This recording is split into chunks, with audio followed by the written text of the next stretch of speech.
कहो तो मेला में और इन्हें बर्फ और जलेबी और कचू ऐसी चीजें दो चार हैं बड़ी अच्छी लगती इन्हें। और बर्फ बाजार में जन हो देखे को कोई जेठ ससुर है बने रहे एक लली लेला जे लटको एक हाथ में चल रही बर्फ दनादन है। पर माताओं मैं ये नहीं कहती कि आपका मन खाने का होता है खाओ, कोई भी चीज खाने का मन है या तो कोई अच्छी जगह देख लो या फिर उसको घर ले आओ आराम से मंगा लो। और ऐसी स्थिति में आपका जाना बिल्कुल वंचित। आपके गर्भ में बेटा पल रहा है बेटी पल रही है, अब वहां कोई किसी प्रकार का आया है कोई कैसा भी भाव का है वो जैसा आप जैसा देखेंगे ना, ये आईना होता है आईना, जैसा देखोगे वैसी परछाई। कभी कभी माताएं कहती ना मैया भले ही गोरी हो लला कारो हो जाए तो जीजी पतो नहीं कौन की परछाई पड़ गई है। और तुम मेला में जब राउंड मारती बर्फ चाटती तब तो तैसे ही लली लला पैदा होते बोल गोविंद भगवान की। इसलिए मैं कहते हैं कि अच्छी संतान बनाना ये माता पिता के हाथ में होता है। यदि चाहे तो ध्रुव प्रहलाद बना सकते हैं और चाहे तो चोर डाकू बना सकते हैं। माता निर्माता भवती, माँ बच्चे का निर्माण करती है। मैं कहते हैं कि जिस समय ये गर्भाधान संस्कार होता है ना उस समय पिता और माँ इन दोनों को बहुत सावधान रहना चाहिए। आप ये मत सोचना कि मैं क्या बोल रहे हैं, बहुत सावधान रहना चाहिए क्योंकि संतान तो पशु भी पैदा कर रहे हैं। पशु खाना और पेट भरना, ऐसी संतान पैदा करने से तुम्हारा मनुष्य जीवन धिक्कार जो कुछ नहीं कर सकती है। अरे संतान अच्छी बनाने के लिए कुछ त्याग भी करना पड़ेगा।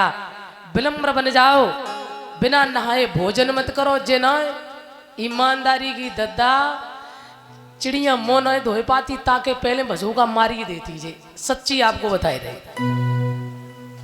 दो चार रोटी गोबर को पला डार के आई हाथ भात धोए तो धोए और नहीं तो ठांस ले दो चार जे गए।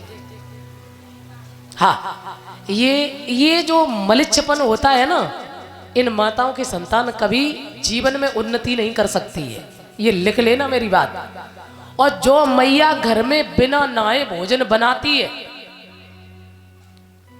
वैसे हमारी अंकुल शास्त्री जो बिटिया है उनकी सासु मैया भी यहीं की है बैठी है।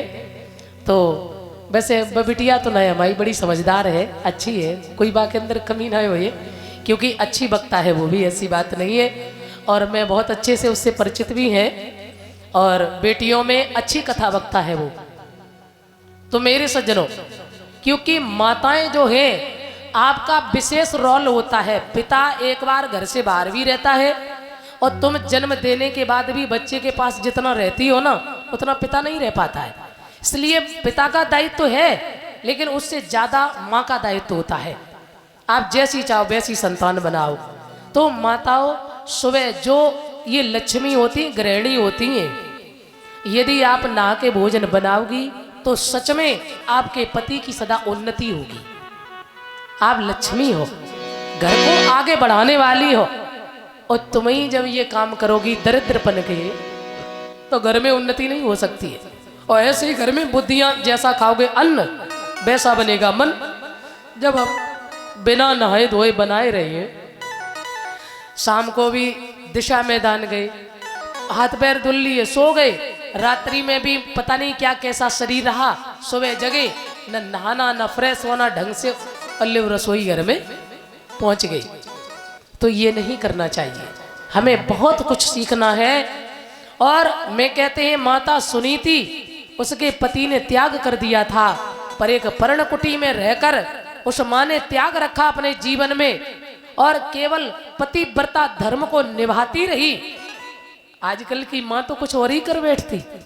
उसने प्रतीक्षा की, बेटा हुआ, बेटा को धर्म लाइन में चलाया, संतों को प्रणाम करवाया, संतों का भजन किया। मेरे सज्जनों तो कौन बना? ध्रुव, जिसने 5 वर्ष की उम्र में भगवान को प्राप्त किया। इसलिए मैं कहते हैं, और इतना ही नहीं, माता पिता चाहे तो पुत्र की प्राप्ति होगी और माता पिता चाहे तो पुत्री ही होगी। ये विद्वानों के प्रमाण है। तो इसलिए आप जो चाहो वही कर सकते हो। बोल गोविंद भगवान की। मैं ज़्यादा नहीं इस विषय में चर्चा कर सकते हैं,